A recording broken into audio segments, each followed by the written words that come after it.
So my story is called Spuyten Duyvil. At the north end of Manhattan Island in New York is a place called Spuyten Duyvil. Now that comes from the words Spuyten Duyvil in Dutch. Now I could go on and on about the etymological background and how language changes and morphs, or I could tell you a story. 500 years ago, the Dutch purchased the settlement that they called New Amsterdam at the southern point of Manhattan Island for $24. They purchased it from the Indians, who they were called at the time, the native peoples who were called the Manhattoes. So the island was named after them. And they were a people of the Algonquin nation. Well, with borders and territories being rather fluid at the time, there were many skirmishes over the ensuing years about where those borders were, which made life for Dutch settlers rather uneasy. Of course, one could argue that the colonialism would necessarily bring uneasiness, and perhaps somewhat well-deserved, but I digress. Well, the Dutch put up a garrison in New Amsterdam to stake out their territory, to establish their sovereignty in the area. And there at the garrison was the most renowned trumpeter, as far as anyone knew. His name was Anthony van Corsair, and he was known not only for his very voluminous long whiskers, but also for his fat, long wind. Now, I should take a moment to explain that that wind emanated from his lungs and not from, well, elsewhere.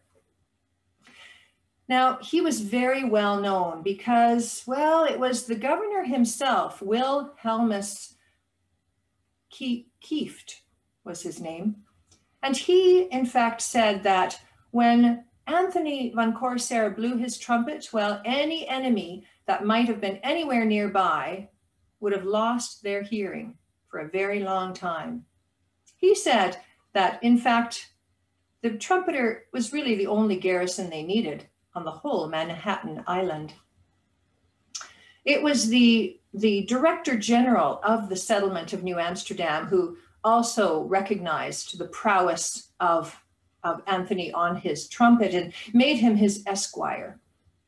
Now in 1664, this man, Peter van Stuyvesant, well, he heard that there was a British military expedition coming to take over his unassuming settlement of New Amsterdam.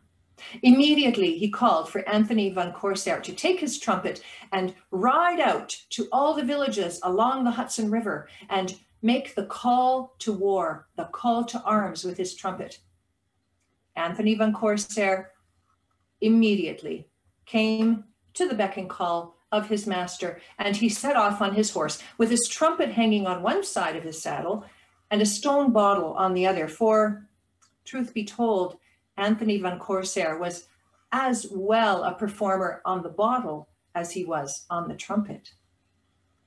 Well, he rode off along the villages and blew his trumpet as he went, but then he got to the north end of Manhattan Island, and there the weather had become very stormy, and he needed a lift across the Harlem River, but there was no ferryman in sight. Well, Anthony van Corsair, he fumed up and down the shoreline for a time, and then he took a very long draught of liquid courage and decided to swim. He said, with great spirit and voluminous oaths, "Dan zal ik de beek zwemmen en spuiten de duivel," which means, then I'll just swim the stream and spite the devil. With his trumpet clutched in one hand, he plunged into the Harlem River. Well, he was halfway across when the devil who doesn't take kindly to being spited, came in the form of a great big moss bunker fish. The fish was gigantic. It spewed, vomited boiling water from its mouth, and its long tail lashed and thrust around. That fish, the moss bunker, it grabbed Anthony by the leg. But the trumpeter was game. He took his trumpet and he put it to his lips, and with his final breath, he blew an explosive note that could be heard for miles around. It was so loud and strong that even the devil let go for a moment, but only for a moment. And then he grasped on again and took Anthony van Corsair down into the deeps. With the trumpet still clutched to his lips, the shine of it faded as he went further and further under the water, never to be seen again. Well, the failure of Anthony van Corsair in his mission, well, it spelled the downfall of the Dutch in the New World. For soon after that, the British did come, and in a bloodless victory, they took over the settlement of New Amsterdam.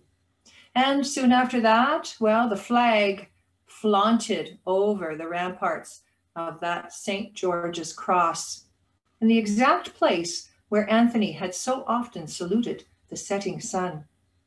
And yet, the trumpeter was not silenced for good.